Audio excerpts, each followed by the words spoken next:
За шившлэг гэдэг бол янз бүр байдаг л да. Бичдэг, хийдэг, хийлдэг, ярьдаг, үйлддэг гэх мэтчлэн. Өнөөдөр би та нартай чимээгүй шившлэгийн талаар нэг гоё арга зааж өгье гэж бодож байна. Энэхүү шившлэгийг баялагын утаа хэмээн нэрлэдэг. Эд баялаг мөнгө төгрөг орлого ашиг хэрэгтэй байгаа бүх хүмүүстэй хийхийг зөвлөж байна.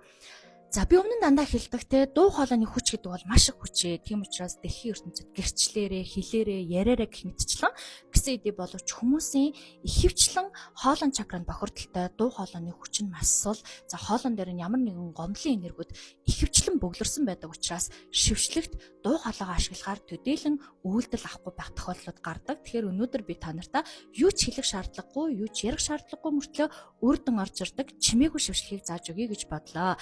За ингээд мөнгө төгрөг орлого ашиг хэрэгтэй байгаа бүх хүмүүстэй зориулж байна. Үүнийг хийхэд орц найрлаганд нь танд нунтаг бор илсэн чихэр, танд нунтаг шанцай, мөн сайн чанарын хар нунтаг кофе хэрэг болно. За энэ гурван орцоо өөрийнхөө мэдрэмжээр жижиг аяг ч юм уу савн дотор тааруулаад, холиод, хутгаад за үүнийгээ ариун ургамал асаадаг сангийн вавар ч юм уу эсвэл одоо ямар нэгэн өндөртүүлэгч зүйл асаах шатаах боломжтой зүйл дээр тавиад за түүнийгээ шатааж асаана. За гэхдээ гэрийнхаа хаалганы гадаа эсвэл ажлынхаа өрөөний хаалганы гадаа асааж шатаана. Ингэж байх үедээ зөвхөн дотроо төсөөлж мэдэрнэ.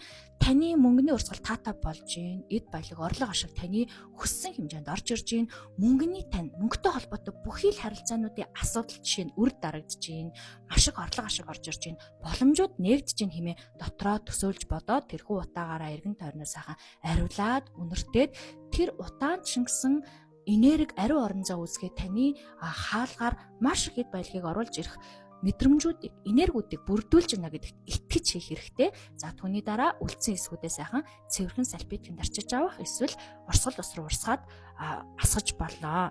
За үүнийгээ хийж явахдаа гоё итгэж, үнэмшиж, тэрхүү үнрээс нь таашаал авч хийж болно. За бүр хүчтэй байлгыг гэвэл хатаасан цэцгүүдийг дээрээс нь нэмж болно.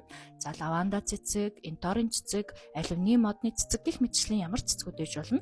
Гол нь гоё хандлаад хатаацсан цэцгүүдийг нэмээд амун шатаах таашаглаж болно. За ингээд хүн болгонд мөнгөний асуудал хэрэгтэй байдаг. За тийм учраас бүгдөө туршиж үзээ сэтгэлээ хаваалцаарай гэж хэлмээр байна. Миний хийж байгаа, хэлж байгаа бүхий шившлгүүдэд итгэл үнэмшлийн орц найрлага гэдэг бол хамгийн чухал байдаг. Тийм учраас итгэж, мэдэрч, чин сэтгэлээсээ хийвэл та үр шимээ заавал авахулна. За ингээд өнөөдөр би өөртөө зориулж бас хий гэж бодож байгаа. Та нартаа амжилт төсөй туршаад үзээрэй. Хэрэгтэй нэгэнд нь шеэрлэж өгөөрэй. Ингээд та нартаа амжилт төсөй.